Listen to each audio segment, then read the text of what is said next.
അപ്പം നമ്മളിന്ന് നമ്മുടെ ചക്ക അവസാനത്തെ പഴുക്കല എന്ന് തോന്നുന്നു. അപ്പോൾ നമുക്കൊരു കുമ്പിളപ്പം ഉണ്ടാക്കാം. ആ ചക്ക കട്ട് ചെയ്ത് വെച്ച് നെയ്യിൽ നമുക്ക് റോസ്റ്റ് ചെയ്ത് വെക്കാം. ചക്കയും തേങ്ങയും പിന്നെ അവിലുണ്ടെങ്കിൽ അവിലിടാം.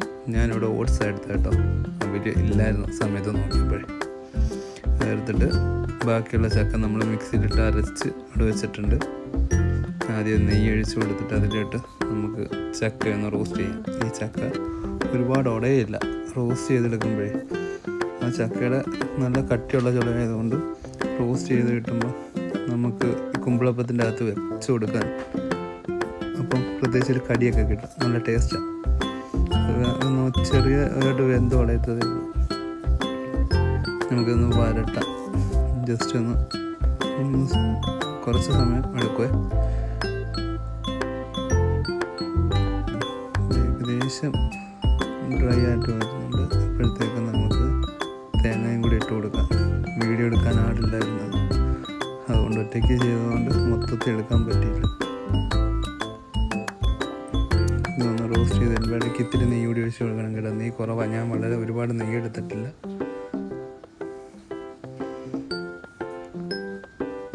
ശകല ഓട്സാണ് കേട്ടോ, ഒരുപാട് ഓട്സ് എടുത്തിട്ടില്ല, ശകല ഓട്സ്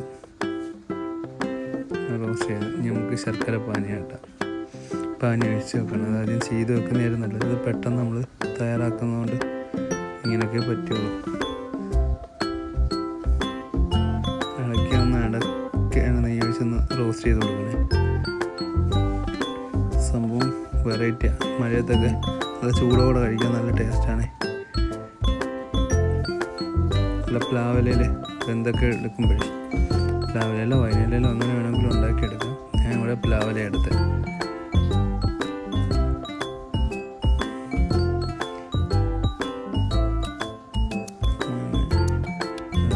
നമ്മൾ ശർക്കര പാനി കാച്ചിയത് ഏകദേശം ആയി വരുന്നുണ്ട്.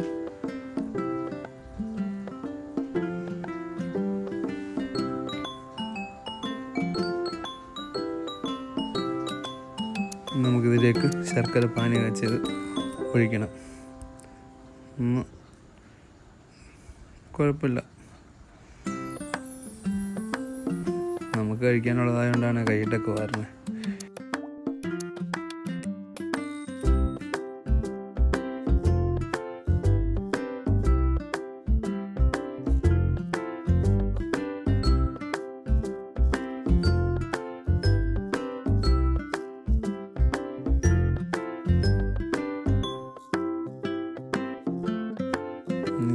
പാനി കാച്ചത് ഒഴിച്ചു കൊടുക്കാം.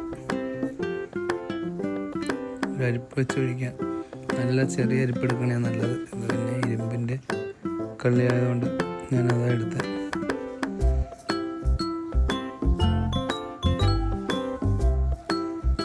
ക്യാമറ കൊണ്ട് പിടിക്കാൻ പറ്റണില്ല.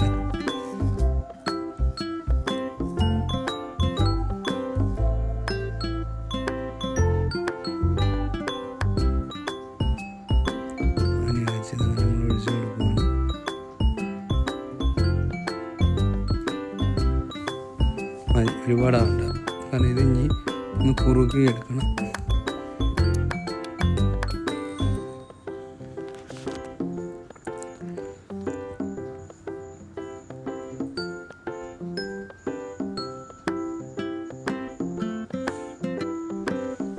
ഏകദേശം സെറ്റാക്കി വെച്ചിട്ടുണ്ട് കേട്ടോ.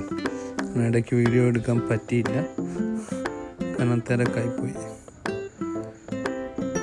ഇപ്പോഴാൾ വന്നത്. നമുക്കിതെല്ലാം ഇതിൻ്റെ അകത്ത് നമുക്കിനി ഇത് മാവിനകത്തെല്ലാം ഒന്ന് തേച്ച് കൊടുത്തിട്ട് അത് ചെറിയൊരു ഹോളെടുത്ത് നമ്മൾ ഉണ്ടാക്കി വെച്ചേക്കുന്ന ചക്കയും എല്ലാം കൂടി ഒന്ന് ചേർത്ത് വെച്ച് ഒന്ന് ഫില്ല് ചെയ്യാം. ഫില്ല് ചെയ്തിട്ട് എല്ലാം അടച്ച് കൊടുത്ത് മാവ് തന്നെ വെച്ചതിൻ്റെ ഹോള് ക്ലോസ് ചെയ്തിട്ട് വേവിക്കാം.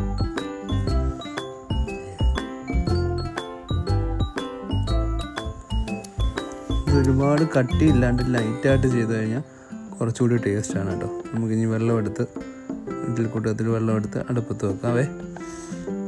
വെള്ളം ഒന്ന് തിളച്ച് തുടങ്ങുമ്പോഴത്തേക്ക് നമുക്ക് വെള്ളം എടുത്ത് വെച്ചു. പിന്നെ തിളയ്ക്കാനൊന്നും നിന്നില്ല, കുറച്ച് സമയം നിർത്തി അങ്ങ് വേവിക്കാമെന്ന് എഴുതി.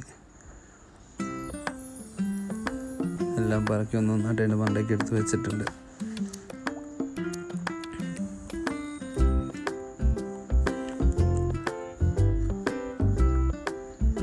അങ്ങനെ നമ്മുടെ അടപ്പത്ത് കയറ്റിയിട്ടുണ്ട്.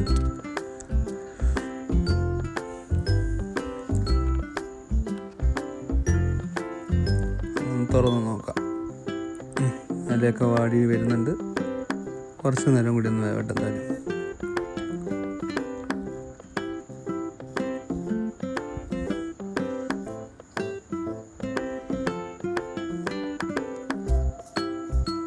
സൈസായി വരുന്ന മണം, നല്ല മണമുണ്ട് കേട്ടോ, അടിപൊളി മണം. ഏലക്കൻ്റെയും ഒക്കെ നല്ല മണം വരുന്നുണ്ട്.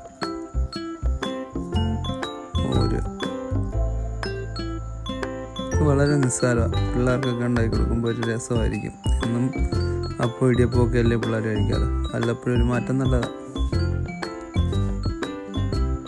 എനിക്കൊന്ന് കോട്ടയം സൈഡിലൊക്കെ കൂടുതലായിട്ട് ഉണ്ടാക്കാറുണ്ട്. ഇത് നമുക്ക് ടേസ്റ്റ് നോക്കാം. നമ്മുടെ ടേസ്റ്റർ ഇവിടെ ഇല്ല, ഞാൻ തന്നെ ടേസ്റ്റ് നോക്കുന്നത്.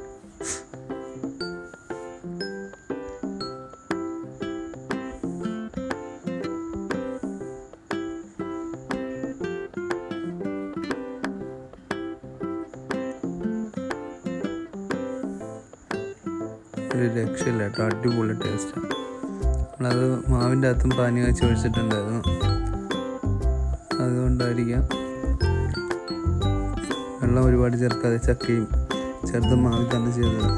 പിന്നെ പുട്ടുപൊടിയുടെ അരി നമ്മൾ എടുത്തേക്കുന്നത്, അതിപ്പം ഇത്തിരി തരിപ്പുള്ളതാണ്ട് നല്ല അടിപൊളിയാണ്, സൂപ്പർ സാധനം കേട്ടോ. അതിൻ്റെ ഇത്തിരി ക്രിസ്പിയും നല്ല ആവി വെന്താ ചൂടോടെ കഴിക്കാൻ നല്ല മഴയുണ്ട്. ചായ ലഘുഭക്ഷണം അങ്ങനെ വേറെ. അപ്പോൾ എല്ലാവരും ഒന്ന് പരീക്ഷിച്ച് നോക്കണം കേട്ടോ, അടിപൊളി.